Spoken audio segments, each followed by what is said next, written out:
Very good afternoon. Welcome to the N3 Media News. This is Mahid. అమరావతిలో మంత్రి పొంగూరు నారాయణ పర్యటించారు. పాత గుంటూరు హైవే వద్ద జరుగుతున్న పనులను ఆయన పరిశీలించారు. పెండింగ్ పనులను త్వరితగతిన పూర్తి చేయాలని అధికారులను ఆదేశించారు మంత్రి నారాయణ. అమరావతి రాజధాని సీడ్ యాక్సిస్ రోడ్డును పాత గుంటూరు హైవేకి అనుసంధానించే పనులను రాష్ట్ర పురపాలక పట్టణాభివృద్ధి శాఖ మంత్రి పొంగూరు నారాయణ పరిశీలించారు. స్టీల్ బ్రిడ్జి పనులు పూర్తయ్యేలోపు పెండింగ్ రోడ్డు పనులు పూర్తి చేయాలని అధికారులకు మంత్రి ఆదేశాలు జారీ చేశారు. సీడ్ యాక్సిస్ రోడ్డులో భాగంగా 2 స్టీల్ బ్రిడ్జిలను ప్రభుత్వం నిర్మిస్తుందని మంత్రి నారాయణ చెప్పారు. Bucking home canal, Kondavetti వాగులపై steel బ్రిడ్జిల నిర్మాణం దాదాపు పూర్తి కావస్తుందని పేర్కొన్నారు. విజయవాడ, మంగళగిరి నుంచి నేరుగా అమరావతికి ప్రవేశించేలా సీడ్ యాక్సిస్ రోడ్డు నిర్మాణం పూర్తి కావస్తుందని తెలిపారు. నెల్లూరు కలెక్టరేట్లో ఉద్యోగుల కోసం ఎంప్లాయీస్ గ్రీవెన్స్ ను కలెక్టర్ హిమాంశు శుక్లా నిర్వహించారు. అధికారులతో కలిసి వినతులు స్వీకరించారు. ప్రతి అర్జీని క్షుణ్ణంగా పరిశీలించి త్వరితగతిన పరిష్కరించాలని అధికారులను ఆదేశించారు కలెక్టర్. ఉద్యోగులు, ఎస్సీ, ఎస్టీ అభ్యర్థుల సమస్యల పరిష్కారానికి చిత్తశుద్ధితో కృషి చేస్తున్నామని జిల్లా కలెక్టర్ హిమాంశు శుక్లా తెలిపారు. నెల్లూరు కలెక్టరేట్ తిక్కన ప్రాంగణంలో డిఆర్ఓ విజయ్ కుమార్ తో కలిసి ఉద్యోగుల నుంచి వినతులు స్వీకరించారు. ఉద్యోగుల సమస్యలను ఓపికగా ఆలకించిన కలెక్టర్ వాటి పరిష్కారానికి తక్షణ చర్యలు తీసుకోవాలని సంబంధిత శాఖల అధికారులను ఆదేశించారు. ఈ గ్రీవెన్స్ లో అందిన ప్రతి అర్జీని పరిశీలించి సమస్యల పరిష్కారానికి సత్వర చర్యలు చేపడుతున్నామని కలెక్టర్ హిమాంశు శుక్లా తెలిపారు. ఈ కార్యక్రమంలో జిల్లా స్థాయి అధికారులు, రెవెన్యూ సిబ్బంది పాల్గొన్నారు. ఈ నెల 24న జరిగే మెగా పేరెంట్స్ మీటింగ్ కి తల్లిదండ్రులు తప్పనిసరిగా హాజరు కావాలని అనంతపురం జిల్లా కలెక్టర్ ఆనంద్ కోరారు. మినీ కాన్ఫరెన్స్ హాల్లో ఆయన మీడియాతో మాట్లాడుతూ రాబోయే ఏడాదిలో విద్యార్థుల భవిష్యత్తు కోసం ఏం చేయబోతామన్న అంశాలను తల్లిదండ్రులతో చర్చిస్తామన్నారు. ఈ నెల 24వ తేదీన అనంతపురం జిల్లా వ్యాప్తంగా మెగా పేరెంట్ టీచర్ సమావేశాన్ని ఏర్పాటు చేస్తున్నట్లు జిల్లా కలెక్టర్ ఆనంద్ చెప్పారు. కలెక్టరేట్లోని మినీ కాన్ఫరెన్స్ హాల్లో మీడియా సమావేశం నిర్వహించారు. జిల్లాలో మొత్తం 1,67,000 మంది విద్యార్థులు, 10,500 మంది ఉపాధ్యాయులు ఉన్నారన్నారు. ప్రభుత్వ, ఎయిడెడ్ పాఠశాలలో ఈ సమావేశం నిర్వహిస్తున్నామన్నారు. రాబోయే ఏడాదిలో విద్యార్థుల భవిష్యత్తు కోసం ఏం చేయబోతున్నాం అన్న అంశాలను తల్లిదండ్రులతో చర్చిస్తామన్నారు. ప్రభుత్వం ప్రవేశపెట్టిన లీప్ యాప్ ద్వారా విద్యార్థుల వివరాలను ఎప్పటికప్పుడు తల్లిదండ్రులకు తెలిసేలా అమలు చేస్తామన్నారు. ఈ పేరెంట్ సమావేశానికి విద్యార్థులకు సంబంధించిన తల్లిదండ్రులు ఖచ్చితంగా హాజరు కావాలని, తమ విద్యార్థుల వివరాలను తెలుసుకోవాలని కలెక్టర్ కోరారు. జిల్లా వ్యాప్తంగా రాబోయిన 24వ తేదీ ఫ్రైడేకి జిల్లా వ్యాప్తంగా మెగా పీటీఎం జరుపుతున్నాము. స్కూల్ ఎడ్యుకేషన్ డిపార్ట్మెంట్ భాగంగా జిల్లాలో సుమారుగా 1,67,000 మంది పిల్లలు ఉన్నారు. గవర్నమెంట్ కానీ లేదంటే ఎయిడెడ్ కానీ ఇన్స్టిట్యూషన్స్లో చదివిన వాళ్ళు. వీళ్ళతో పాటు సుమారుగా ఒక 10,500 దాకా టీచర్లు కూడా ఉన్నారు. వీళ్ళందరితో కలిపి వాళ్ళు పేరెంట్స్తో భాగస్వామ్యం చేసుకొని ఒక మెగా పీటీఎం ఇంతకు ముందు కూడా ప్రభుత్వ తరపు నుంచి లాస్ట్ అకాడమిక్ ఇయర్లో కూడా చేయడం జరిగింది. అదేవిధంగా పిల్లలది హెల్ప్ తీసుకొని వాళ్ళు పేరెంట్స్ని వాళ్ళు స్వయంగా ఇన్విటేషన్ కూడా స్కూల్లోనే ఆర్ట్ టీచర్స్ హెల్ప్ తీసుకొని అలా రాసుకొని వాళ్ళని స్వయంగా వాళ్ళ పిల్లలు వాళ్ళ తల్లిదండ్రులని ఇన్వైట్ చేయడం జరుగుతాయి రాబోయిన నెక్స్ట్ ఒక 2-3 రోజుల్లో.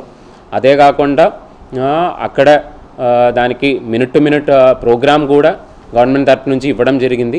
మేజర్గా పిల్లలకు సంబంధించి అంటే రాబోయిన సంవత్సరంలో ఇంతకు ముందు సంవత్సరంలో ఏ విధంగా చదివి ఉన్నారు, అదే కాకుండా రాబోయిన సంవత్సరంలో ఏం చేయబోతున్నామన్నది అక్కడ తల్లిదండ్రులతో ఇండివిజువల్గా మాట్లాడడము. అదేవిధంగా చిన్న క్లాసెస్లో అయితే GFLN అని చెప్పి guaranteed functional literacy and numeracy అని చెప్పి లాస్ట్ ఇయర్ ఒక 75 రోజుతో ఒక కార్యక్రమం చేయడం జరిగింది. అంటే వాళ్ళు మొదటి స్థాయిలో ఏ విధంగా ఉన్నారు అంటే వాళ్ళకి నిజంగా మ్యాథ్స్ కానీ లేదంటే బేసిక్ లాంగ్వేజ్ కానీ తెలిసిన విషయాలు ఎంతవరకు తెలిసి ఉన్నాయి, దాన్ని ఒక 75 రోజులు కొద్దిగా టీచర్లు ఇవన్నీ సపోర్ట్ చేసినట్లయితే ఎంతవరకు ఇంప్రూవ్ చేయగలిగాము. ఇవన్నీ కూడా లాస్ట్ ఇయర్ కొంత చేయడం జరిగింది. దీనికి సంబంధించి ఒక ఫ్యామిలీలో ఖచ్చితంగా డిసిషన్ తీసుకున్నప్పుడు ఇద్దరు మాట్లాడుకునే డిసిషన్ తీసుకుంటారు. అది కాబట్టి ఒక్కరు మాత్రం వచ్చినట్లయితే ఖచ్చితంగా ఆ పిల్లవాడి గురించి డిసిషన్ తీసుకోవడంలో ఆ రెండో వ్యక్తి కూడా దానికి సంబంధించిన అవగాహన ఉంటుంది. అది కాబట్టి నా రిక్వెస్ట్ ఏంటంటే లాస్ట్ ఇయర్ చాలా వరకు అంటే తల్లులు మాత్రమే వచ్చి ఉన్నారు కాబట్టి ఈసారి ఖచ్చితంగా ఫాదర్ కూడా ఖచ్చితంగా అటెండ్ చేయాలని మీ ద్వారా కోరుతున్నానండి. 16 మంది లబ్ధిదారులకి సీఎం సహాయ నిధి చెక్కులను మంత్రి ఆనం అందజేశారు. పేదల వైద్యానికి కూటమి ప్రభుత్వం ఎంతో అండగా నిలుస్తుందని మంత్రి చెప్పారు. పేద మధ్యతరగతి ప్రజల ఆరోగ్య భద్రతకు ఎన్డీఏ కూటమి ప్రభుత్వం అండగా నిలుస్తుందని రాష్ట్ర దేవాదాయ శాఖ మంత్రి ఆనం రామనారాయణ రెడ్డి అన్నారు. 18.13 లక్షల విలువైన 16 సీఎంఆర్ఎఫ్ చెక్కులను లబ్ధిదారులకు మంత్రి అందజేశారు. ఈ సందర్భంగా నెల్లూరు జిల్లా ఆత్మకూరులో మంత్రి ఆనం మాట్లాడుతూ వివిధ రకాల వ్యాధులకు వైద్యం చేయించుకొని ఆర్థికంగా ఇబ్బందులు పడుతున్న కుటుంబాలకు సీఎం రిలీఫ్ ఫండ్ ద్వారా సీఎం చంద్రబాబు ఉదారంగా ఆర్థిక సాయం అందించి అండగా నిలుస్తున్నారని చెప్పారు. పేదలకు ప్రతి విషయంలోనూ మంచి చేయాలనే ఆలోచనతో తమ ప్రభుత్వం పనిచేస్తుందని ఈ సందర్భంగా మంత్రి ఆనం అన్నారు.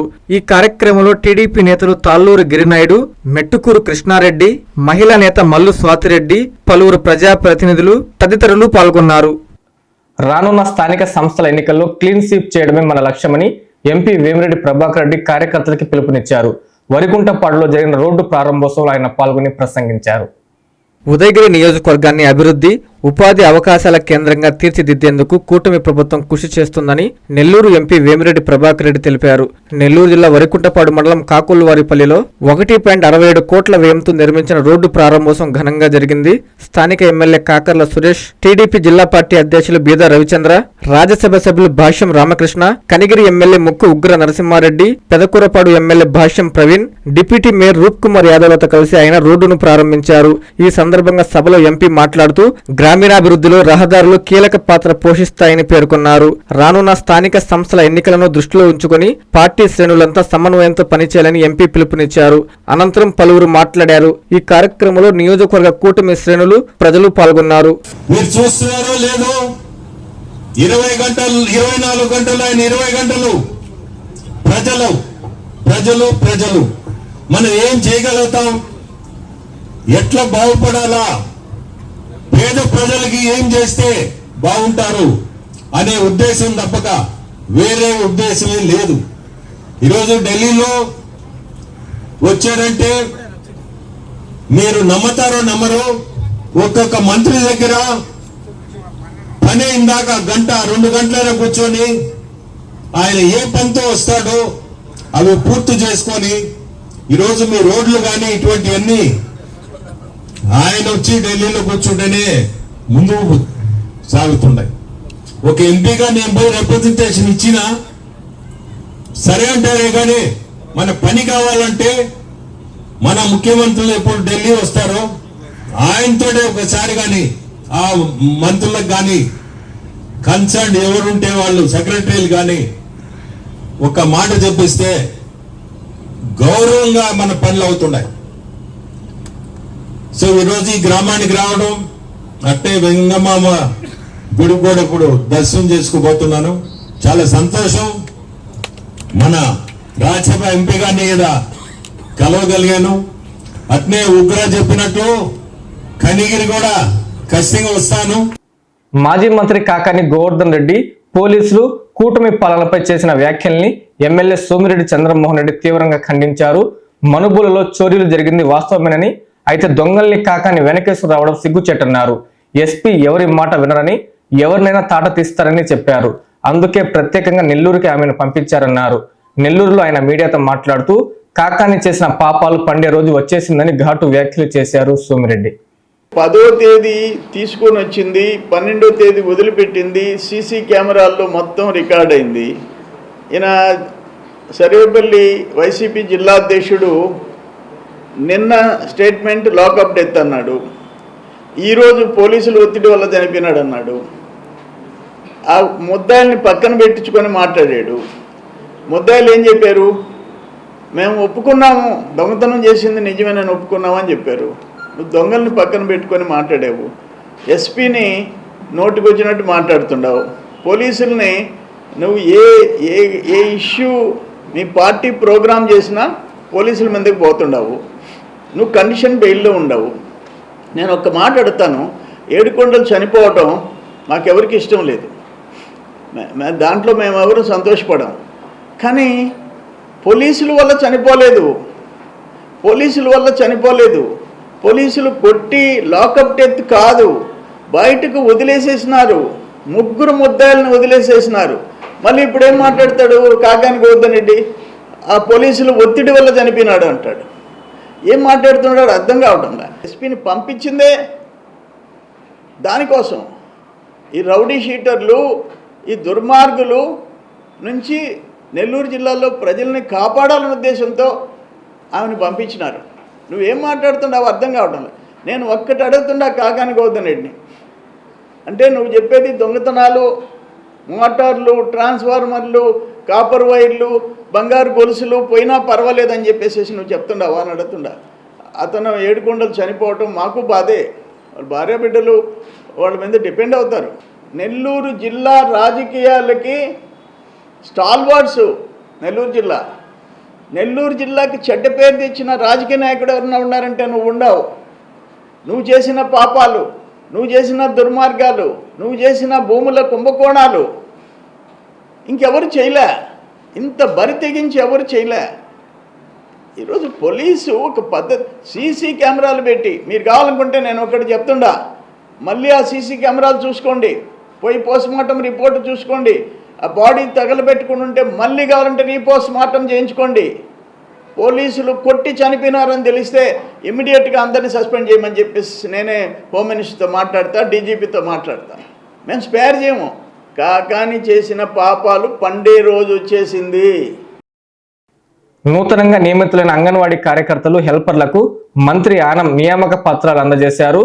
తమ బాధ్యతలను నిబద్ధతతో నిర్వహిస్తూ ప్రజలకి మెరుగైన సేవలు అందించాలని సూచించారు మంత్రి ఆనం. రాష్ట్ర ప్రభుత్వం మాతా శిశు సంక్షేమానికి అత్యంత ప్రాధాన్యత ఇస్తుందని రాష్ట్ర దేవాదాయ శాఖ మంత్రి ఆనం రామనారాయణ రెడ్డి అన్నారు. నెల్లూరు జిల్లా ఆత్మకూరు పట్టణంలోని ఆర్ఎన్బి అతిథి గృహంలో నిర్వహించిన కార్యక్రమంలో 24 మంది ఐసీడీఎస్ అంగన్వాడీ కార్యకర్తలు, హెల్పర్లకు నియామక ఉత్తర్వులను మంత్రి అందజేశారు. ఈ సందర్భంగా మంత్రి మాట్లాడుతూ ముఖ్యమంత్రి నారా చంద్రబాబు నాయుడు, రాష్ట్ర విద్యాశాఖ మంత్రి నారా లోకేష్ నాయకత్వంలో రాష్ట్రంలో విద్యా వ్యవస్థను మరింత పటిష్టం చేసేందుకు ప్రభుత్వం అనేక సంస్కరణలు అమలు చేస్తుందన్నారు. నూతనంగా నియామకాలు పొందిన అంగన్వాడీ కార్యకర్తలు, హెల్పర్లు తమ బాధ్యతలను నిబద్ధతతో నిర్వహిస్తూ అంగన్వాడీ కేంద్రాలకు వచ్చే చిన్నారుల ఆరోగ్యం, పోషకాహారం, విద్య, సంక్షేమంపై ప్రత్యేక శ్రద్ధ చూపాలని మంత్రి సూచించారు. ఈ కార్యక్రమంలో టీడీపీ నాయకులు తాళ్ళూరి గిరినాయుడు, మెట్టుకూరు కృష్ణారెడ్డి, అంగన్వాడీ నెల్లూరు పార్లమెంట్ అధ్యక్షురాలు మల్లు స్వాతిరెడ్డి, పులిమి శైలజారెడ్డి, ప్రజాప్రతినిధులు, ఐసీడీఎస్ శాఖ సిబ్బంది తదితరులు పాల్గొన్నారు. కొడవలూరు మండలం నాయుడుపాలెం పంచాయతీలో పలు అభివృద్ధి పనులను ఎమ్మెల్యే ప్రశాంత్ రెడ్డి ప్రారంభించారు. విభేదాలు వద్దని, గ్రామ అభివృద్ధికి అందరూ కలిసికట్టుగా ఉండాలని ఆమె పిలుపునిచ్చారు. త్వరలోనే జరగనున్న స్థానిక సంస్థల ఎన్నికలకు సన్నద్ధం కావాలని ఎమ్మెల్యే సూచించారు. గత ప్రభుత్వంలో టెంకాయలు కొట్టి వదిలేసిన ఎన్నో పనులను టీడీపీ ప్రభుత్వంలో గుమ్మడికాయలు కొట్టి పూర్తి చేసి ప్రారంభించామని కోవూరు ఎమ్మెల్యే వేమిరెడ్డి ప్రశాంత్ రెడ్డి అన్నారు. కొడవలూరు మండలం నాయుడుపాలెం పంచాయతీలో పలు అభివృద్ధి ప్రారంభోత్సవ పనుల్లో ఆమె పాల్గొన్నారు. ఈ సందర్భంగా 50 లక్షలతో నిర్మించిన సీసీ రోడ్లను ప్రారంభించారు. అనంతరం ఆమె మాట్లాడుతూ CM Chandrababu Naidu, deputy CM, Panchayati Raj శాఖ మంత్రి పవన్ కళ్యాణ్ సహకారంతో గ్రామాలు అభివృద్ధి సాధిస్తున్నాయని, దేశంలోనే 2వ స్థానం పంచాయతీరాజ్ శాఖగా ఆంధ్రప్రదేశ్ నిలిచిందన్నారు. అదేవిధంగా ఎన్నికల్లో ఇచ్చిన హామీల ప్రకారం సూపర్ 6 పథకాలు సూపర్ హిట్ చేయడంతో పాటు అనేక సంక్షేమ పథకాలను అమలు చేశామన్నారు. త్వరలో స్థానిక సంస్థల ఎన్నికలు జరగనున్నాయని, వీటికి అందరూ సన్నద్ధంగా ఉండాలన్నారు. సర్ ప్రక్రియలో ప్రతి ఒక్కరూ ఓట్ చెక్ చేసుకోవాలని సూచించారు. గ్రామాల్లో ఎలాంటి విభేదాలు లేకుండా ప్రతి ఒక్కరూ కలిసికట్టుగా ఉండాలని, అలా ఉంటేనే గ్రామ అభివృద్ధి జరుగుతుందని సూచించారు. ఈ కార్యక్రమంలో మండల పార్టీ అధ్యక్షులు నాపా వెంకటేశ్వర నాయుడు, మాగుంట సతీష్ రెడ్డి, మాగుంట అజయ్ రెడ్డి, సందిపూడి ప్రశాంత్, లక్ష్మయ్య, అరుణ్, కొండపాటి సుధాకర్, టీడీపీ నాయకులు, కార్యకర్తలు పాల్గొన్నారు. మనం ఈ రోజు 50 లక్షలతో ఎన్ఆర్జీఎస్ గ్రాంట్ తో 1.5 2.5 కిలోమీటర్లు వేయడం జరిగింది. ఇంకా 1 కిలోమీటర్ 1.40 కిలోమీటర్లు రోడ్డు వేయాల్సి ఉంది. 1.10 కిలోమీటర్లు వేయాల్సి ఉంది. 2.5 కిలోమీటర్ ఉంటే ఇప్పుడు 50 లక్షలతో వేస్తున్నాం. దానికి ఇంకా ఎస్టిమేషన్ ఒక 40 లక్షలు వేయించున్నాం. అది కూడా త్వరలో ఆ రోడ్డు కూడా కంప్లీట్ చేస్తామని చెప్పి మీకు నేను తెలియజేసుకుంటున్నాను.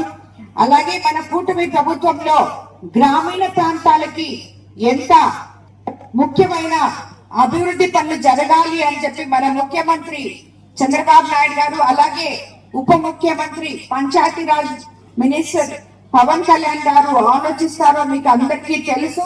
అందుకనే ఈ రోజు మనం ఈ రోడ్లు ఈ మాత్రం వేసుకోగలుగుతున్నాం. ఈ మాత్రం జరిగింది కాబట్టి ఈ రోజు మనకి దేశంలోనే ఆంధ్రప్రదేశ్ కి PMGSY లో 2వ ర్యాంక్ లో ఉన్నాం.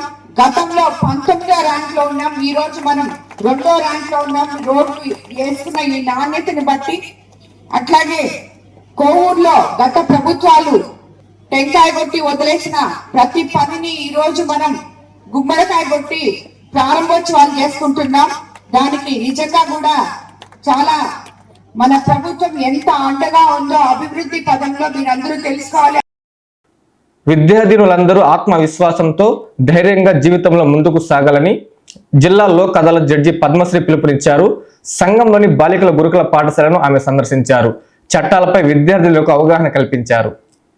నెల్లూరు జిల్లా సంఘంలోని స్థానిక బాలికల గురుకుల పాఠశాలను జిల్లా లోక్ అదాలత్ జడ్జి పద్మశ్రీ సందర్శించారు. ఈ సందర్భంగా పాఠశాల ఉపాధ్యాయులు, విద్యార్థులు జడ్జికి ఘనస్వాగతం పలికారు. విద్యార్థినులకు అందిస్తున్న విద్య, వసతి సౌకర్యాలను పరిశీలించి పాఠశాల నిర్వహణ తీరుపై ప్రిన్సిపల్ను అడిగి తెలుసుకున్నారు. అనంతరం నిర్వహించిన న్యాయ విజ్ఞాన సదస్సులో పాల్గొన్న జడ్జి పద్మశ్రీ విద్యార్థినులకు చట్టాలపై అవగాహన కల్పిస్తూ తమ హక్కులు, బాధ్యతలపై ప్రతి ఒక్కరూ అవగాహన కలిగి ఉండాలని సూచించారు.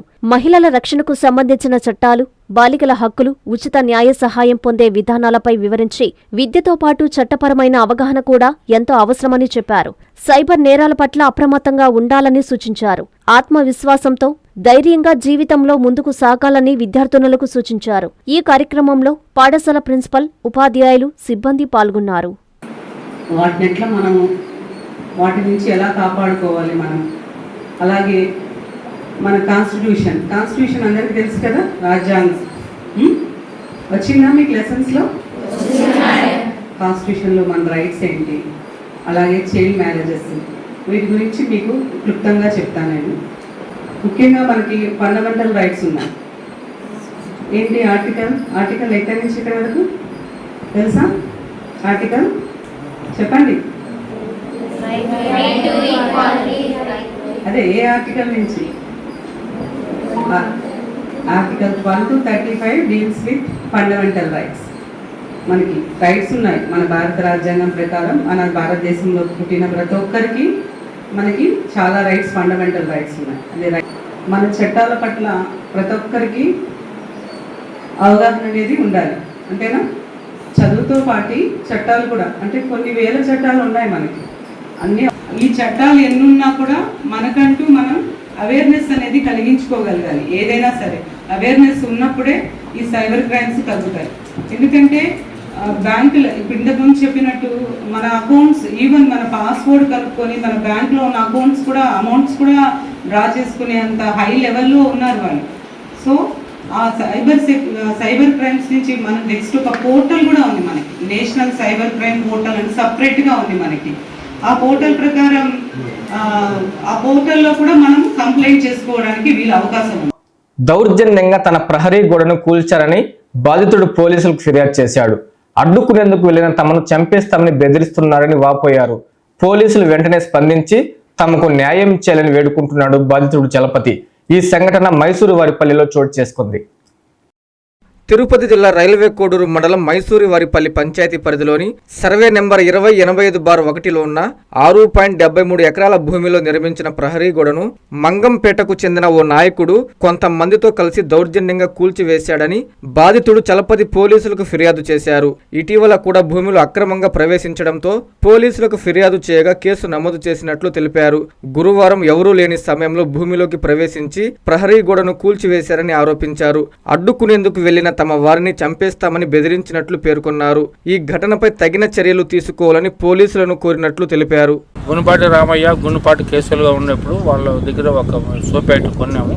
ఆ రోజు అన్నదమ్ములకు 4 కోట్లు కట్టినాము. లేపులు కట్టిన తర్వాత వాళ్ళు గతించిన తర్వాత వాళ్ళు రీసెర్చ్ చేయలేదు, కన్వర్షన్ చేయలేదు.